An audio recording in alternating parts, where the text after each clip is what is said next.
Bad people sometimes live easy lives. Good people sometimes die tragic deaths. But what happens when a man who claims to speak for God dies in precisely the way God says he'll die if he invents a false revelation? Let's find out.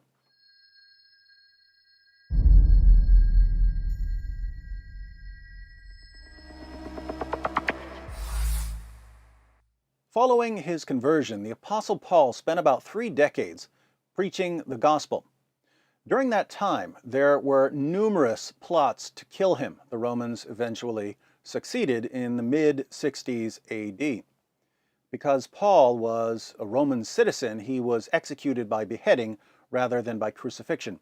Since Paul had been preaching to the Roman soldiers and leaders, his martyrdom served as a witness to the very people who executed him. Our word martyr comes from a Greek word meaning witness. So Paul died an honorable death as a martyr. How did Muhammad die? Well, after Muhammad and his followers had attacked the Jewish settlement at Khaybar, a Jewish woman whose father, uncle, and husband had all been slaughtered by Muhammad's followers offered to cook a meal for Muhammad and his companions. And as we all know, if a woman whose family you've just butchered offers to cook you a delicious meal, you say yes. So Muhammad gladly accepted the invitation. The woman poisoned the roasted lamb she was serving. One of Muhammad's companions died from the poison. Muhammad spit the food out and survived, but the poison did some sort of internal damage that led to ongoing medical problems. A few years later, Muhammad complained to the mother of the man who had died from the poison that he could feel the poison killing him too. The History of At-Tabari, Volume 8, page 124. The messenger of God said during the illness from which he died, the mother of Bishr bin al-Bara had come in to visit him. Bishr, at this very moment I feel my aorta being severed because of the food I ate with your son at Khaybar. Muhammad felt his aorta being severed because of the food he ate at Khaybar. He said the same thing to Aisha as he was dying. Sahih al-Bukhari 44:28. The Prophet, in his ailment in which he died, used to say, "O Aisha, I still feel the pain caused by the food I ate at Khaybar, and at this time I feel as if my aorta is being cut from that poison."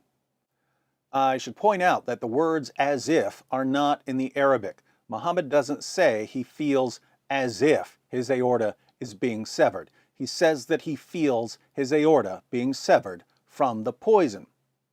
Why are these references to Muhammad feeling his aorta being severed significant if we are examining the manner of his death?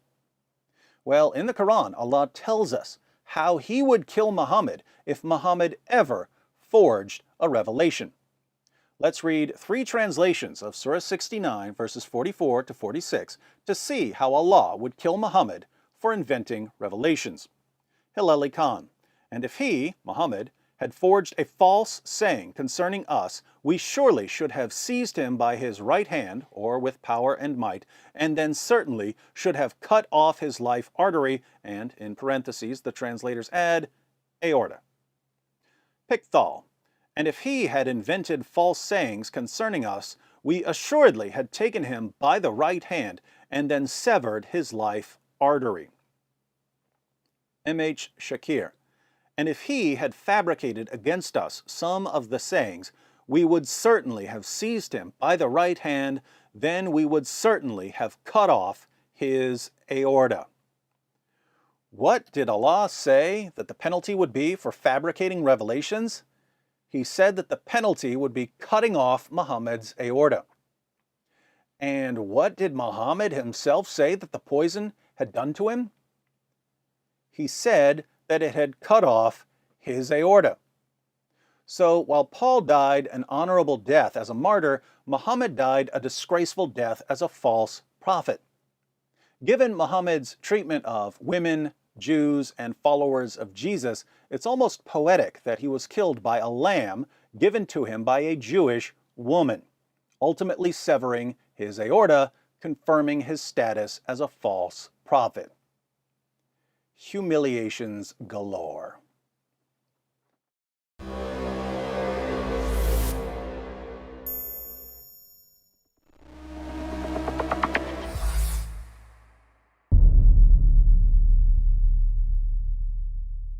Hi everyone, thanks for watching.